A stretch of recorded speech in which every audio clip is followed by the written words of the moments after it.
I am trying to build a sustainable electronics industry. The things that we have just don't last as long as they used to, but they could.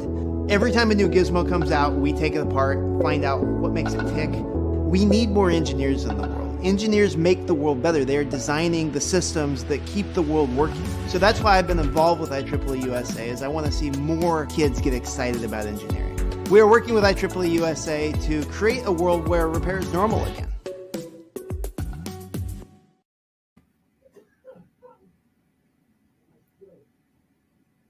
Good afternoon, everyone. I'm Aline McNall, and I'll be doing our October 27th legislative update today. Thank you for joining us. If any of you have any questions, happy to answer those throughout the chat, but at the end is probably the easiest, and so feel free to put questions and comments into the comment section, and we can begin. So as a quick appropriations update, the STEM community is urging Congress to appropriate funding for NIST and NSF, as well as the Department of Energy, according to the authorization levels in the CHIPS Act. So as many of you are aware, the CHIPS Act was an authorization bill, not an appropriations bill. And so now we're trying to make that funding real dollars for those agencies.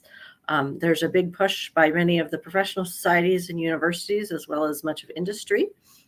And we're all working together to push for strong levels of funding in this year's appropriations bills that are still being debated in Congress. In terms of the defense appropriations, I wanted to highlight some of the work the community has been doing.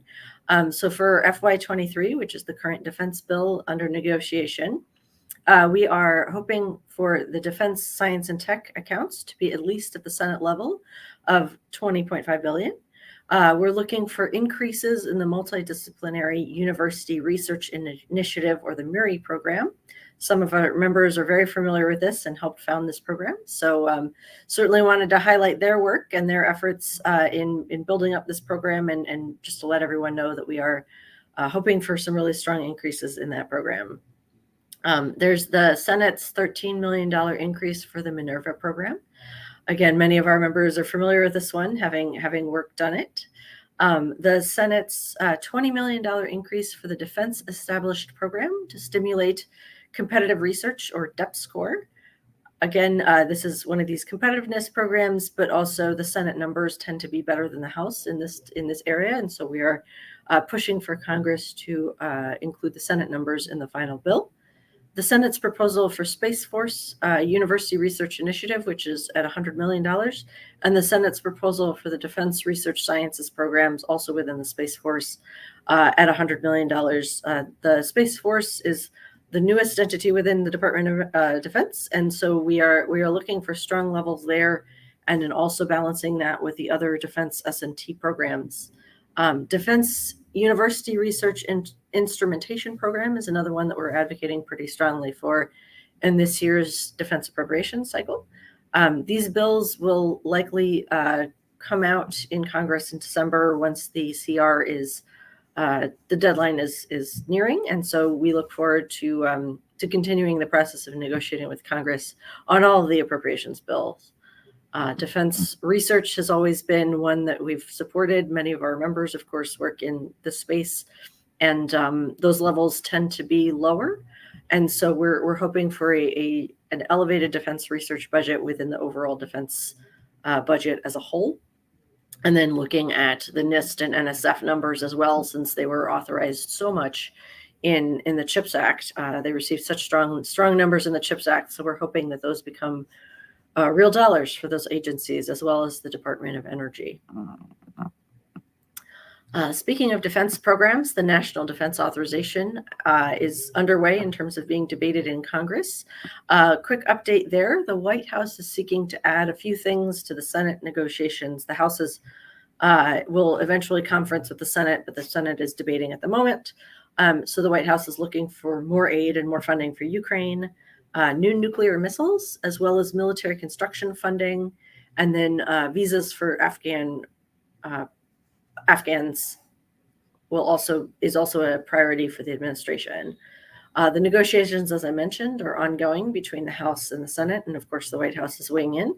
But this is kind of the status for this bi-week of kind of where those negotiations stand. and looking forward to, again, working with Congress as this bill moves forward and the negotiations continue between the House and the Senate on a final package. In terms of the CHIPS implementation, that is, of course, ongoing as well. We've reached out to a number of the different agencies that were in that bill, NSF and NIST included, and are also thrilled at the Department of Energy sections and the NASA bill that was also included there. So in terms of that funding, the community as a whole, so that's the professional societies, industry, academia, we're all requesting that CHIPS funding authorization levels be used in the FY23 appropriations. So this is for NIST, and then also there's a strong request for funding for the NIST manufacturing programs, particularly as it relates to the semiconductor industry, but also all of NIST manufacturing. NIST does quite a bit of help to the manufacturing sector, and we definitely want that to continue and for the funding to be real for those programs. There's a letter currently on our Twitter feed that many in the community have endorsed, and IEEE certainly worked on, talking about the NIST funding, and we addressed it to members of Congress. And so hopefully the NIST funding levels in FY23 appropriations will be high, and we look forward to working on the CHIPS implementation in general. There's also an NSF letter to Congress requesting for CHIPS authorization and for the FY23 appropriations as well. So IEEE is really supportive of both of those letters and is certainly looking at working with Congress to ensure strong appropriations. We're also looking at the new NSF directorate. And so as many of you are aware, the TIPS directorate was a big part of the CHIPS Act, and we are really supportive of the programs that have now moved into that directorate, and we're looking at ways to help support the NSF as the TIPS directorate starts branching out and working with the different research activities within the NSF, but also branching out throughout the country for research opportunities for all of the STEM community throughout the U.S. So a little bit of update on that directorate. They are looking at this defining moment regarding global competition, including all of domestic talent, including those underrepresented groups in STEM fields, and then addressing socioeconomic challenges.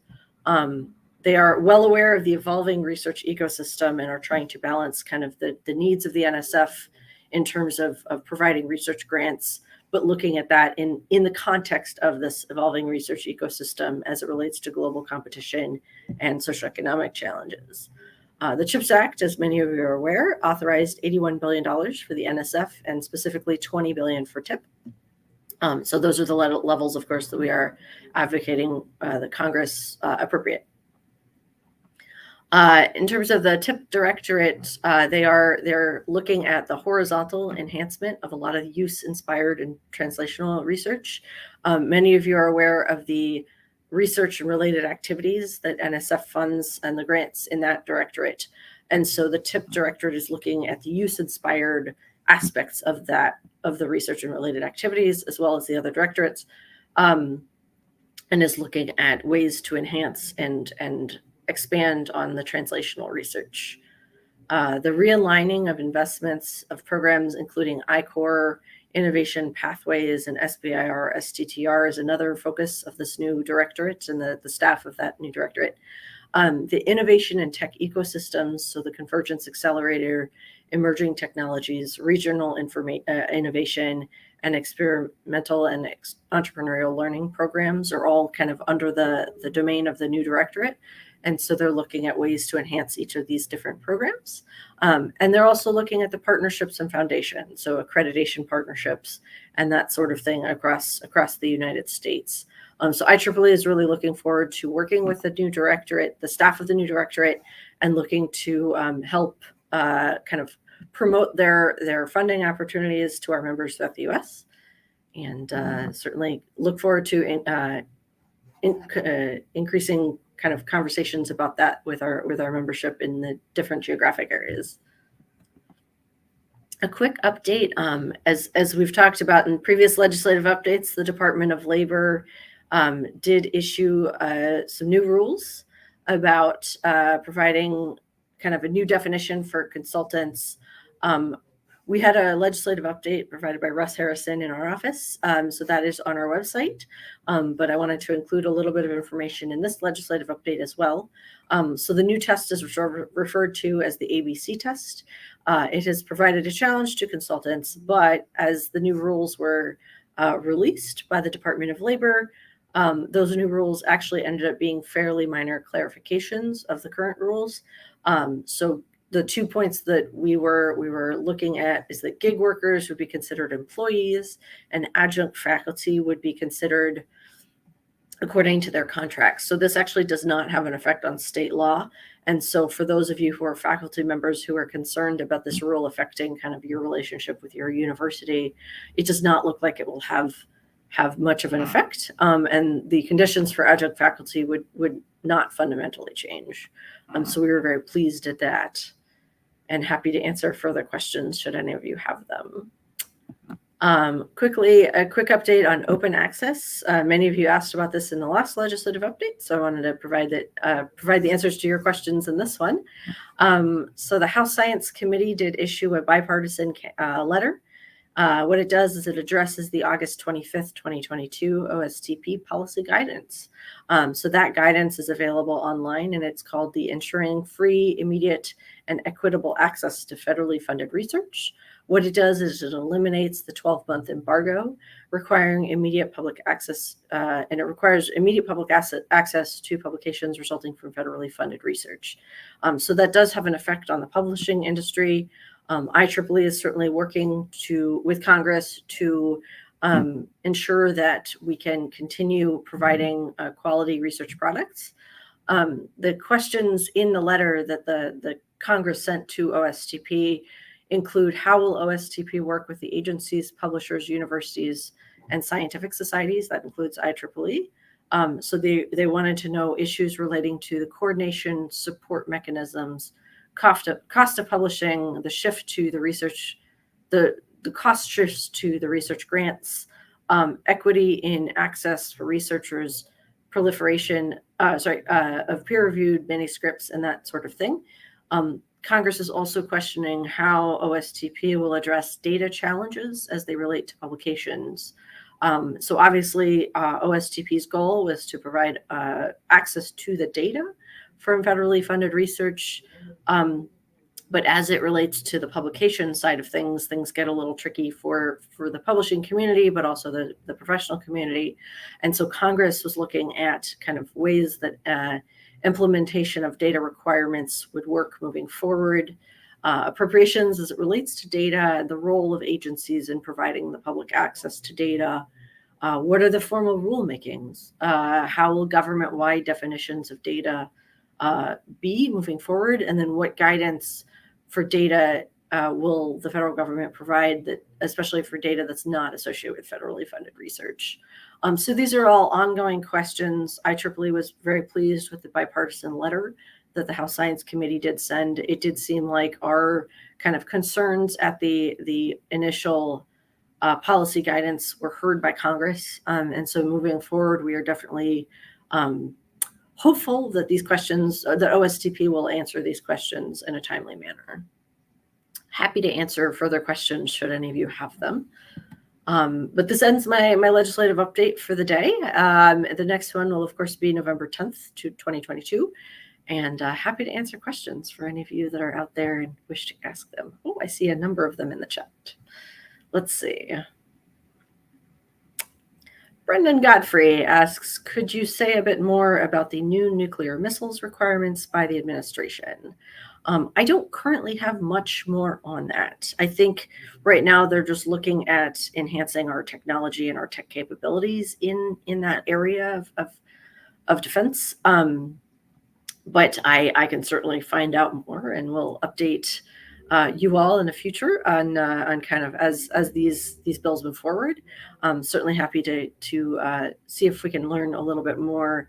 A lot of these things are, of course, clearance based, and I, as a staff person, do not have a federal security clearance, and so the information I have is pretty broad. But in general, I can certainly look for more info on that particular requirement. So for those of you interested in reading kind of the letters to Congress, those are available on our Twitter feed, and we can certainly share those online. Does anyone else have any questions? So Karen Thurston asked, do you have a website URL for the new tip directorate? We do. Let me see if I can find that. Pardon my keyboard typing.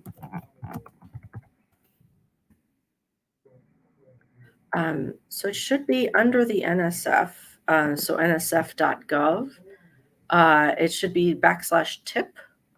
And then there's information about the Technology Innovation and Partnerships Program, because that's what the TIP acronym stands for. So that should be available on nsf.gov /tip. And thank you for that question. Let's see. Does anyone else have any questions? So Karen Thurston is looking for funding for community college research programs for undergrad. An excellent question there. So the NSF certainly does have a community college funding line. So that would go into the total NSF budget. The TIPS directorate is looking at kind of relations between the community colleges and some of these use-inspired kind of programs. So a lot of community colleges tend to specialize in certain areas of technology. We have members in, for example, North Carolina that specialize in acoustics at one particular community college. I've given talks at other community colleges where a certain technology has really been highlighted as a need for that community. And so community college funding at the NSF level is certainly under a specific line that's not necessarily the TIP directorate, but the TIP director himself and the staff of the TIP program have really looked at the kind of the role of community colleges. And so I know that is certainly something that they are looking at and something they're looking to include in kind of these funding opportunities. But the funding opportunities in general are a little bit broader than just one section of academia. Let's see.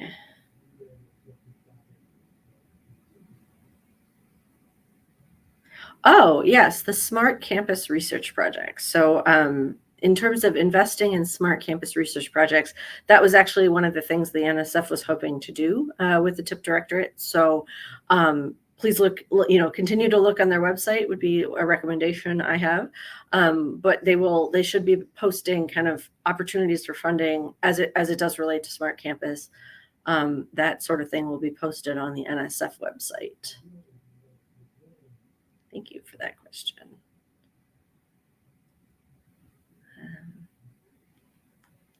Seeing no further questions, I think we'll close today's legislative update, but I certainly thank all of you who have joined and certainly happy to answer questions via email should you have any between now and the next update. Thank you so much, everyone, for joining, and I look forward to seeing you in the next update on November 10th.